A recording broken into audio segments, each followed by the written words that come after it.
Selamat pagi anak-anak. Jumpa kembali bersama Pak Nugraha di pelajaran prakarya untuk kelas 8. Bapak harap anak-anak dalam keadaan sehat walafiat, dijauhkan dari penyakit, ingat jaga kesehatan, ikuti anjuran pemerintah, jika keluar gunakan masker, dan ingat jaga jarak. Jadi kita akan langsung mulai materinya. Bab 1 yang akan kita bahas di sini adalah mengenai kerajinan dari bahan lunak.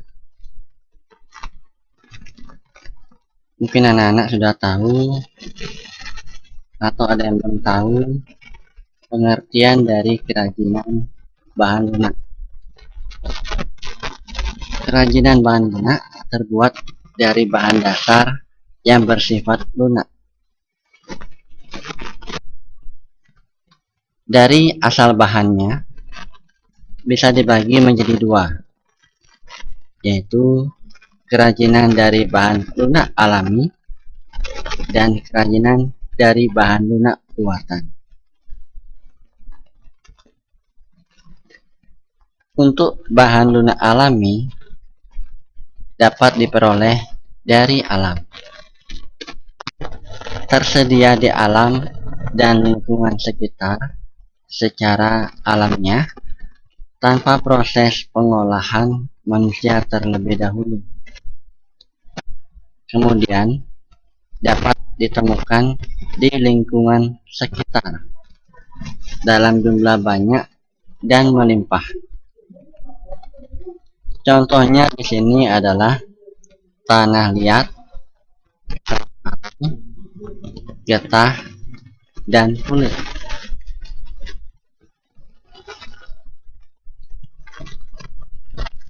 Kemudian tanah liat dapat diproduksi menjadi sebuah guci, keramik, dan gerabah.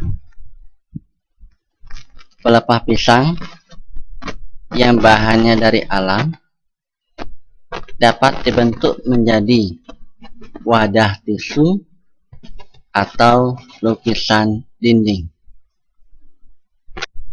Getah pohon memiliki tekstur dan pola abstrak, dapat digunakan sebagai bahan pembuat aksesoris berupa kalung maupun gelang. Kulit dengan karakter bahan lunak dari hewan dapat diubah menjadi hiasan berupa kaligrafi ataupun wayang. Kemudian yang kedua, bahan lunak buatan adalah bahan alam yang diolah dengan diberi tambahan zat kimia sebagai pengubah sifat bahan buatan menjadi lunak dan mudah dibentuk. Contohnya bubuk kertas, lilin, plastisin, parafin, dan gips dapat dibuat menjadi hiasan dinding atau patung cenderamata yang menarik. Lilin dapat diubah bentuk menjadi hiasan yang dapat memperindah desain interior.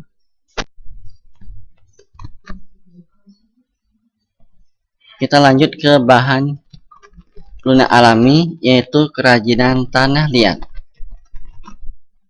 Kerajinan tanah liat merupakan barang pecah belah yang melalui proses pembakaran.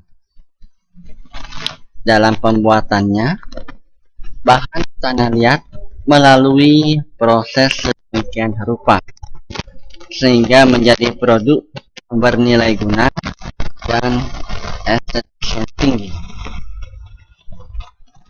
Pengolahan tersebut dilakukan dengan cara memijit, memilin, dan membakar. Anak-anak perhatikan gambar berikut. Yang sebelah kiri itu gerabah berbentuk yang dapat digunakan untuk menyimpan rempah-rempah. Kemudian gambar yang kanan itu adalah gambar keramik berbentuk piring dan cangkir dengan motif lukisan yang indah, dapat dijadikan hiasan.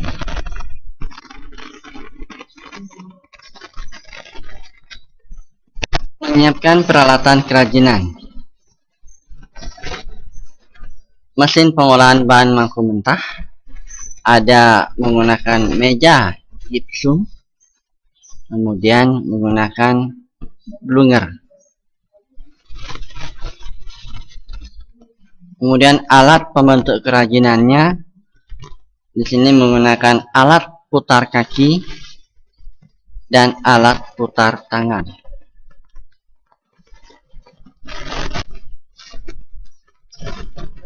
Kemudian untuk peralatan tangan, di sini kita menggunakan bursir, tali atau benang potong, penggiling, cetakan. Teknik yang digunakan di sini adalah teknik basah sederhana atau tradisional. Yang pertama, tanah liat itu disiapkan dulu. Kemudian yang kedua, lempung diletakkan di atas tanah datar dan terbuka selama 1-4 minggu agar terkena panas dan hujan. Yang ketiga, tempatkan tanah liat pada bak perendaman dan rendam selama beberapa hari.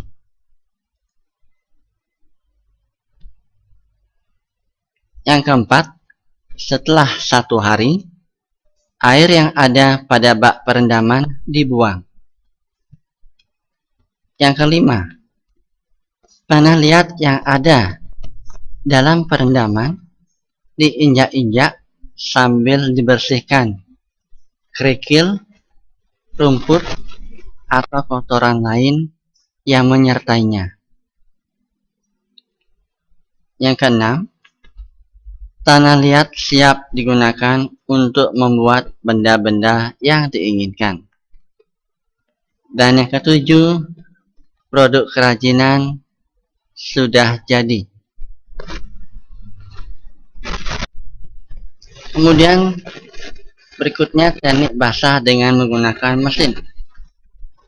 Yang pertama, lempung atau tanah liat diambil dari tempat penggalian, diangkut ke bengkel seni.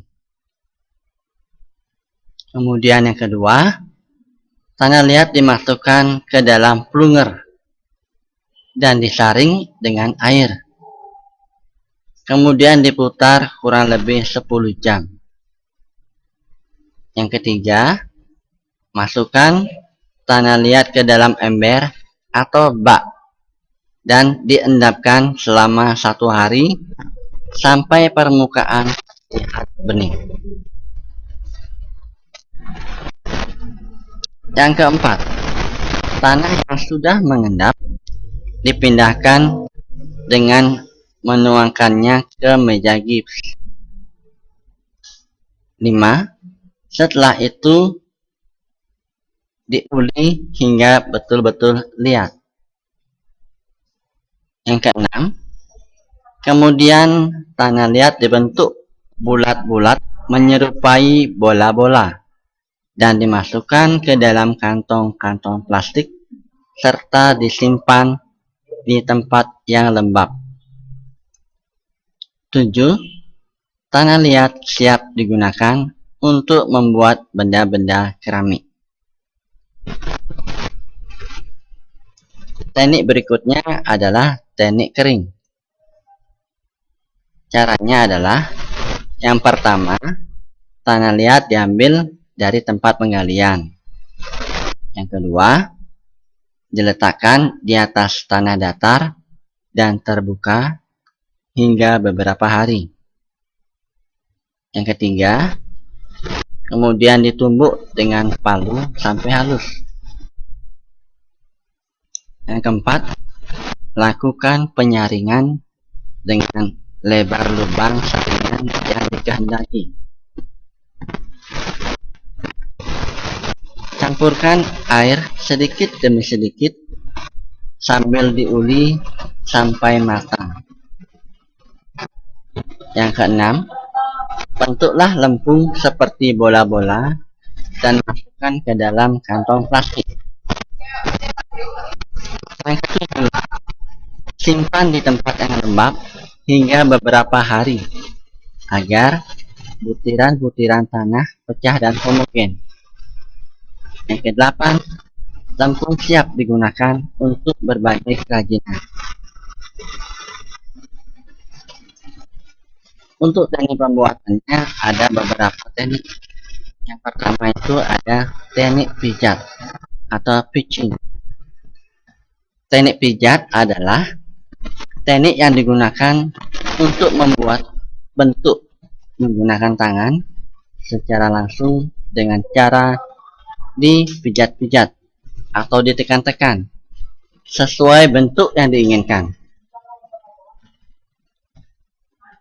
Kemudian teknik berikutnya adalah teknik pilin atau nama lainnya adalah coiling.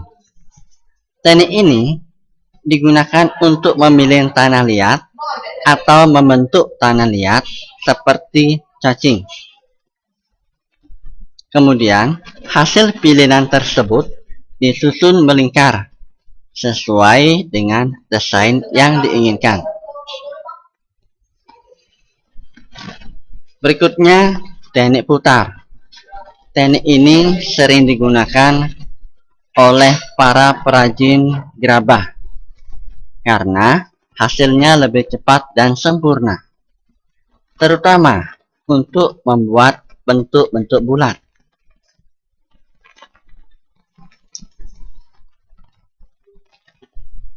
Nah, perhatikan gambar. Ini teknik cetak padat atau press. Teknik ini banyak dipakai oleh pabrik tembikar atau pabrik genting yang pengerjaannya secara massal. Kemudian teknik cetak tuang.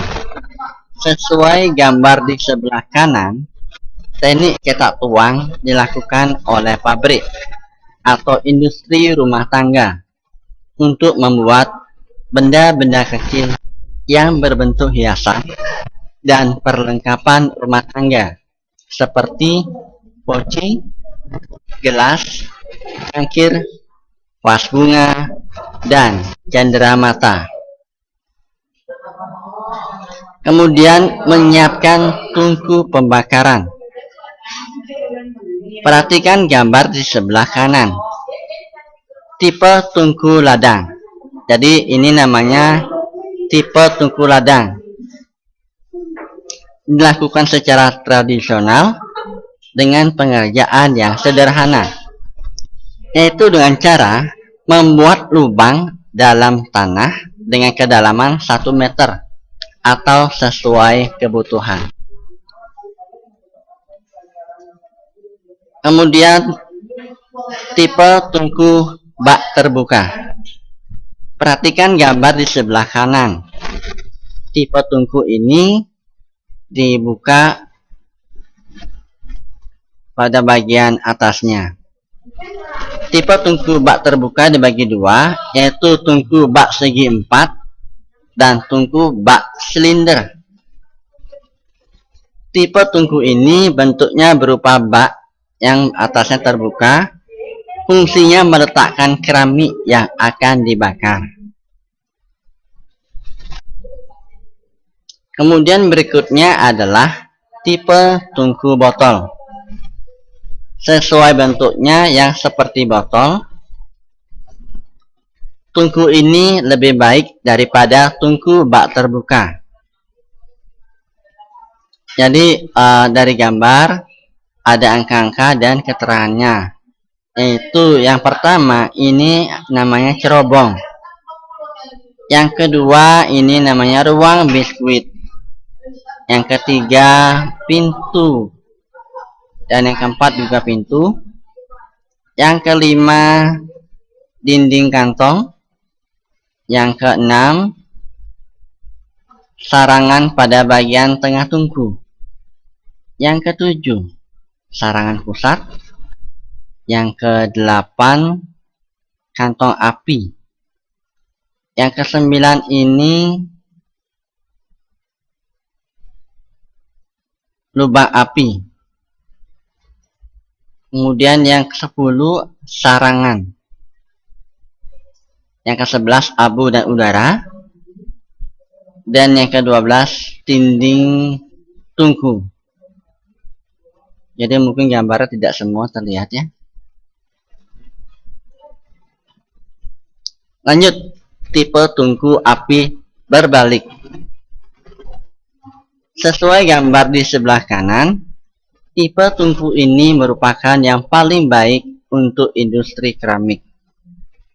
Ciri-cirinya, dia itu bercerobong, terdapat kantong api dan jembatan api, bahan bakar menggunakan solar, minyak tanah, atau kayu bakar. Gas hasil pembakaran keluar melalui lantai dari bawah ke atas. Kemudian tipe tungku listrik. Tipe tungku ini menggunakan listrik untuk membakar keramik yang di dalamnya terdapat rak untuk menempatkan keramik yang akan dibakar. Yang kedua, kerajinan serat alam. Pengolahan serat alam sangat bervariasi tergantung bahan yang digunakan. Pada gambar ini, sandal terbuat dari bahan pelepah pohon pisang yang lunak. Kemudian yang kanan, ini keranjang terbuat dari batang tanaman enceng gondok yang lunak. Kemudian kerajinan kulit. Seperti gambar, ini jaket kulit yang menjadi tren mode yang digemari banyak orang. Mungkin di antara kalian sudah ada yang punya jaket kulit. Bahkan kulit asli katanya tidak bisa dibakar atau anti api. Kemudian yang kanan ini namanya wayang kulit. Terbuat dari lembaran kulit hewan yang ditipiskan.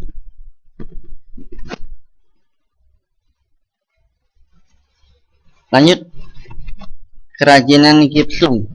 Nah, ini namanya produk kerajinan 2 dimensi dari bahan gipsum di dinding. Kemudian patung dari bahan gipsum yang berbentuk 3 dimensi.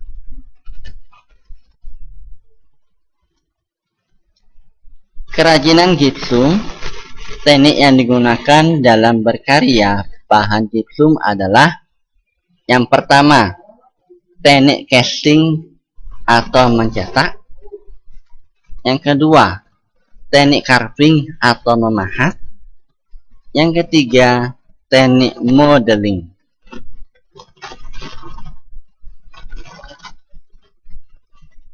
Berikutnya ini namanya kerajinan lilin.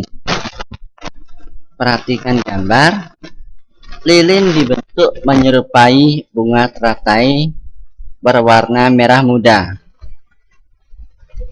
Ini mungkin biasanya kalian lihat pada rumah makan, menaruh lilin fungsinya bisa untuk mengusir serangga.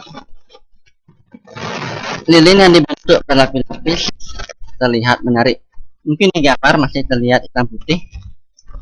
tapi dalam realitanya sudah berwarna. Lanjut di bagian pengemasan. Dalam analisis ekonomi, setiap menjalankan sebuah usaha, analisis ekonomi dilakukan untuk mengetahui selisih biaya produksi dan biaya penjualan. Di sini ada tabel. Setelah dihitung analisis ekonominya dari biaya tanah liat, kayu bakar, melamin, tenaga kerja 2 orang selama setengah hari, tenaga kerja 1 orang selama 1/5 hari. Jumlah produksinya 20 buah. Jadi hasil penjualan vas bunga sejumlah 20 buah adalah 20 vas bunga dikali 100.000, yaitu 2 juta rupiah. Keuntungan yang dapat diperoleh hasil penjualan dikurangi biaya produksi, maka 2 juta dikurangi 1.220.000, maka keuntungannya adalah 780.000 rupiah. Mungkin itu materi yang bisa disampaikan untuk hari ini. Semoga bermanfaat. Jangan lupa kalian sebutkan contoh dari kerajinan bahan lunak alami 5 buah. Kemudian bahan lunak buatan sebutkan 5 buah pada kolom komentar. Berikan nama absen dan kelas.